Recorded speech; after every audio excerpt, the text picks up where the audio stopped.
Assalamualaikum warahmatullahi wabarakatuh. Bismillah, alhamdulillah. Asyhadu an la ilaha illallah wa asyhadu anna Muhammadar Rasulullah. Allahumma shalli wa sallim ala Sayyidina Muhammad wa ala ali Sayyidina Muhammad. Amma ba'd.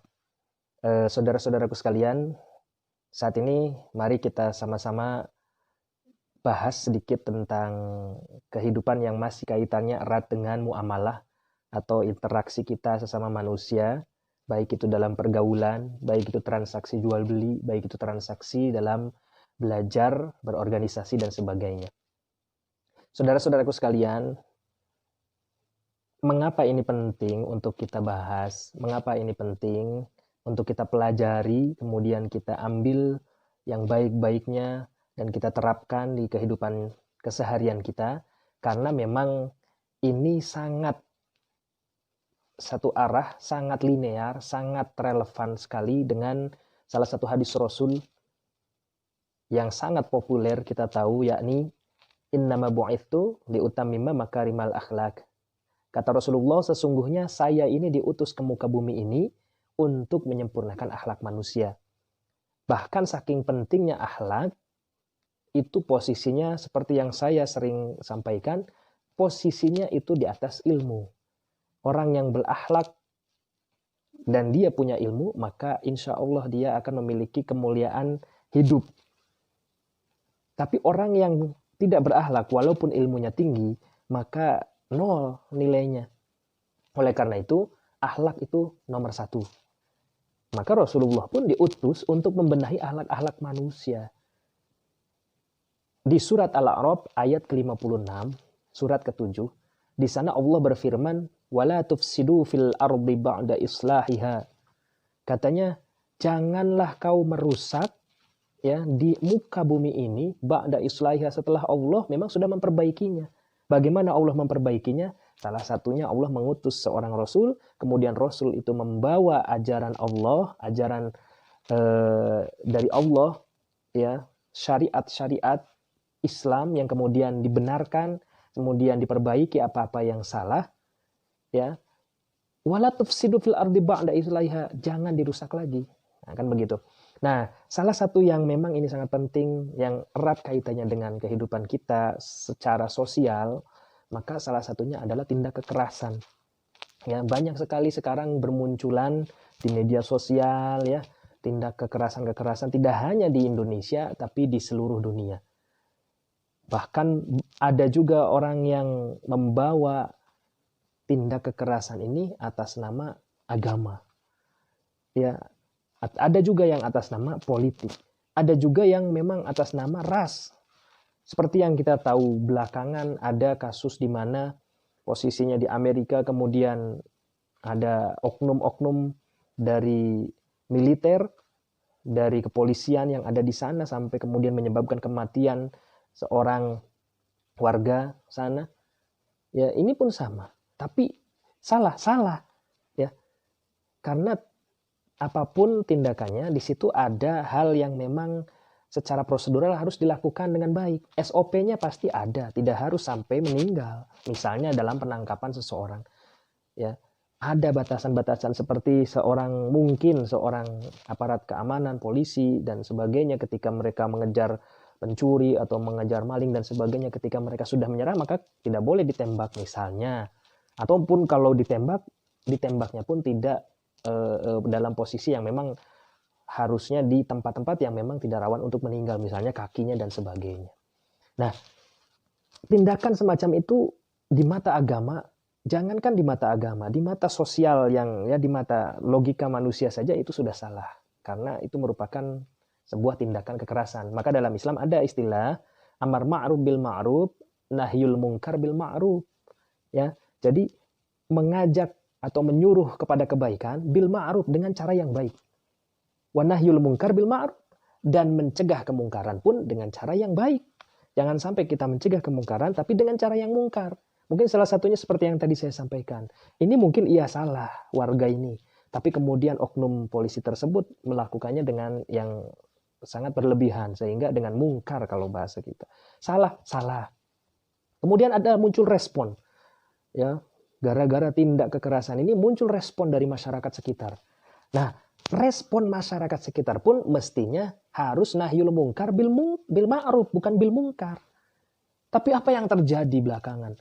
Gara-gara satu kasus ini yang memang jelas itu salah, kemudian ternyata luar biasa gejolaknya di berbagai negara bagian, ya. Itu kemudian banyak yang berdemo, kemudian ya tidak jadi masalah kalau berdemo menyampaikan aspirasinya tentang keadilan, ya, tentang tindak sewenang-wenang oleh oknum tersebut, tidak jadi masalah.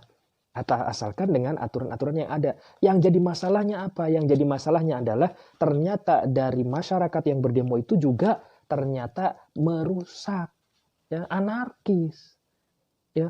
Bahkan ada satu tempat di mana tempat itu, katakan kalau di kita ini toko atau outlet dan sebagainya, kemudian dihancurkan, dirampok oleh orang-orang yang mengatasnamakan butuh keadilan terhadap meninggalnya seseorang warga yang disebabkan wasilahnya melalui oknum kepolisian di sana.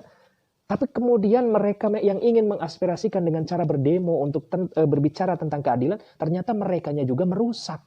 Nah, ini juga salah. Atau mungkin ini hanya sebatas oknum, tapi ini merupakan kesalahan juga. Ya, semestinya amar ma'ruf bil ma'ruf, nahyul munkar bil ma'ruf. Ya, mengajak, menyuruh kepada kebaikan itu dengan cara yang baik. Mencegahnya pun, mencegah kemungkarannya pun itu harus dengan cara yang baik. Tidak dengan cara yang mungkar. Seorang yang mencuri misalnya gitu, maling, dia salah dari sisi agama, salah, dosa karena mengambil hak milik orang lain. Dari sisi hukum di sebuah negara pun salah. Karena memang ya sama saja seperti dia merampok, mencuri, korupsi, sama saja itu mengambil hak orang lain. Nah, cuma ketika ada seorang maling tadi, kemudian kita kejar dia, kemudian kita pukulin dia sampai dia meninggal, apalagi sampai dibakar, itu juga salah. Itu yang disebut tadi amar ma'ruf bil ma'ruf, betul kalau itunya. Tapi yang kejadian yang barusan saya deskripsikan itu sama saja seperti nahyul mungkar bil mungkar, mencegah kemungkaran tapi dengan cara yang mungkar. Ingin mencegah nih kejelekan tapi dengan cara yang jelek. Nah, itu yang tidak baik. Nah, tindak kekerasan semacam ini tentunya tidak boleh dimiliki oleh kita sebagai kaum muslim. Ya, saya yakin semua agama mengajarkan bahwasanya tidak ada satu agama pun yang menyuruh kepada kejelekan. Tidak ada satu agama pun yang menyuruh kepada tindak kekerasan. Saya yakin itu, karena saya pernah dialog tentang ini dengan yang berbeda agama, Yahudi, Nasrani. Tidak ada mereka yang mengajarkan, agama mereka tidak mengajarkan tentang tindak kekerasan. Ketika ada dari kaumnya, dari umatnya, dari pelaku yang beragama ini kemudian melegalkan tentang tindak kekerasan, maka ada yang salah di situ. Bisa jadi bukan agamanya yang salah, tapi orangnya yang salah. Terutama kita sebagai muslim. Kita diajari oleh Rasulullah, dicontohkan oleh Rasulullah untuk tidak menyebarkan, untuk tidak melakukan tindak kekerasan. Jangankan kepada manusia atau orang yang berbeda agama, kepada makhluk Allah selain manusia pun, ya, kepada binatang pun kita harus tidak melakukan tindak kekerasan. Ya, coba bayangkan Rasulullah sebegitu luar biasanya ketika kita membaca sirah-sirah nabawiyah, ya, sejarah-sejarah kehidupan Rasul. Ternyata Rasulullah luar biasa. Dalam berperang pun Rasulullah, ya, masih bisa mengendalikan bagaimana caranya tindak kekerasan ini, ya, tidak dibarengi dengan kezoliman. Tindak kekerasan dalam perang itu, ya, tetap ada aturannya, ya, lebih kepada sifatnya defense, ya. Nah, saudara-saudaraku sekalian, oleh karena itu ini sangat berbahaya buat kita ketika sebuah tindak kekerasan ini kemudian dilegalkan dalam kehidupan kita, keseharian kita. Na'udzubillah, jangan sampai. Dan ada satu ayat Al-Quran itu yang sedikit ada kaitannya dengan dari mana sebenarnya muncul tindak kekerasan ini, ya. Kemudian juga seperti apa kita harus bisa mengatasi tindak kekerasan ini supaya tidak menjadi budaya. Karena kalau ini sudah menjadi budaya, ini akan berbahaya. Ya, kita contoh saja kepada Rasulullah.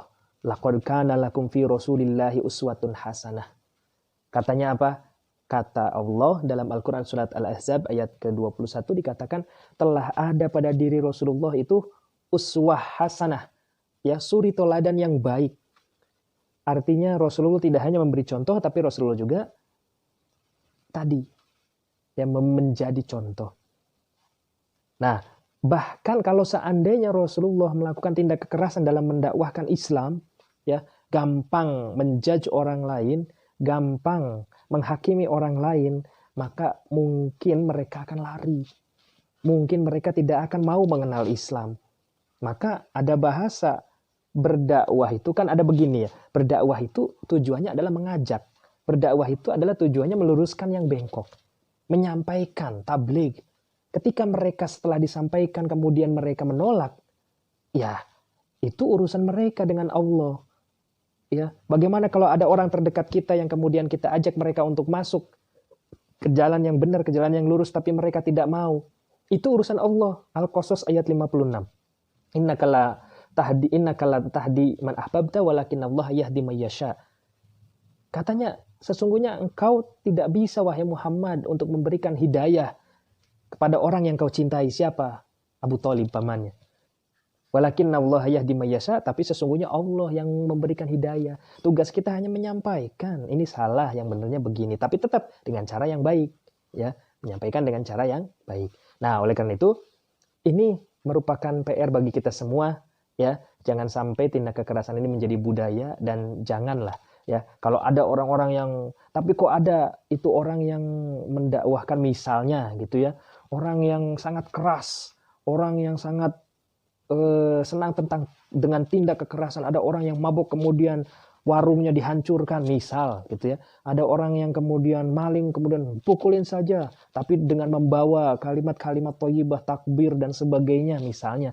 Saya kira selama kita memandang dia sebagai manusia, saya kira tidak usah, ya.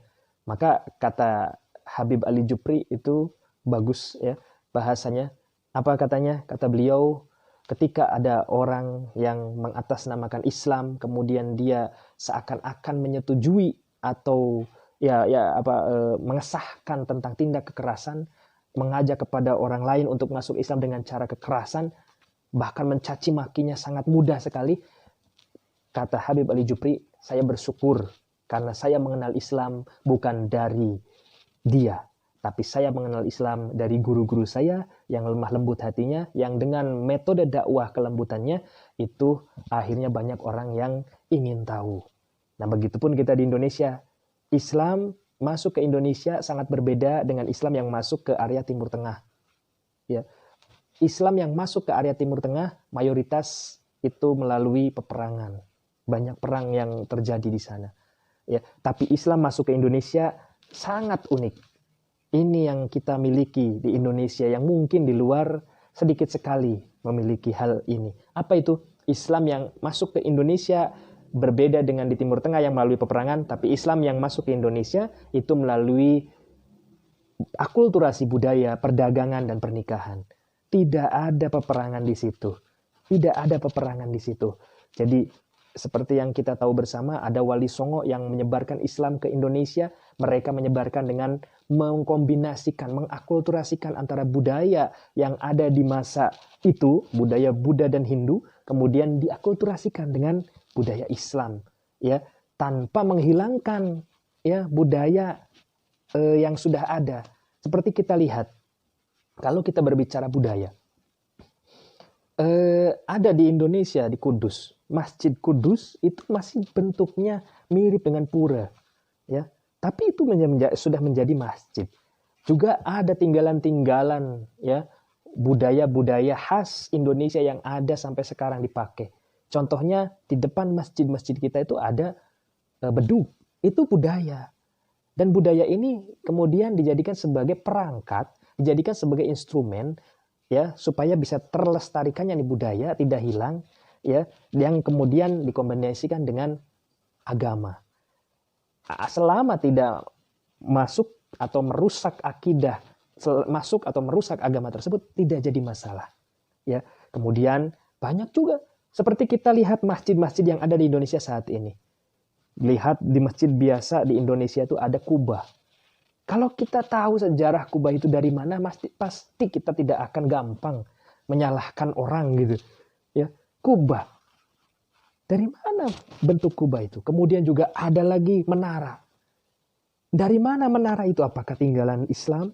Sebenarnya menara ini aslinya itu dulu ya Sayyidina Husain menikah dengan putrinya Raja Rustum dari Persia. Kemudian punya anak namanya Sayyid Ali Zainal Abidin dan seterusnya sampai ke bawah. Itu Raja Rustum salah satu Majusi tapi yang kemudian masuk ke dalam Islam. Orang-orang Majusi itu unik. Mereka tuh punya sesembahan api. Nah, tempat apinya itu adalah di tempat yang memang tinggi, yang mereka sebut dalam bahasa Arab manaroh. Apa tuh manaroh? Dari kata nar, artinya tempatnya api. Nah, karena sudah masuk Islam, akhirnya menara atau manarohnya tetap, tapi apinya dihilangkan. Kemudian menjadi satu instrumen atau satu perangkat yang ada di dalam masjid itu, atau yang ada di lingkungan masjid itu, yang kemudian masjid menjadi indah. Boleh seperti itu, tidak jadi masalah. Nah, ketika kita sudah memahami semacam ini, insya Allah kita tidak akan gampang menyalahkan orang, menjudge orang ya yang berbeda dengan kita. Yang kemudian itu sebagai bintik-bintik terjadinya nanti tindak kekerasan. Nah, saudara-saudara sekalian, oleh karena itu, saya mengajak kepada kita semua, selaku muslim, mari kita sama-sama jaga dunia ini, jaga bumi ini, dari hal-hal yang bersifat kekerasan. Ya, oleh karena itu seperti yang tadi saya bacakan, wala tufsidu fil ardi ba'da islahiha wad'uhu khaufan wa tama'a inna rahmatallahi qaribun minal muhsinin. Nah, itu kalau di akhirnya apa? Karena sesungguhnya kebaikan atau rahmat Allah itu katanya dekat kepada orang-orang yang banyak menebarkan kebaikan. Ya, mudah-mudahan ada manfaatnya. Terima kasih. Assalamualaikum warahmatullahi wabarakatuh.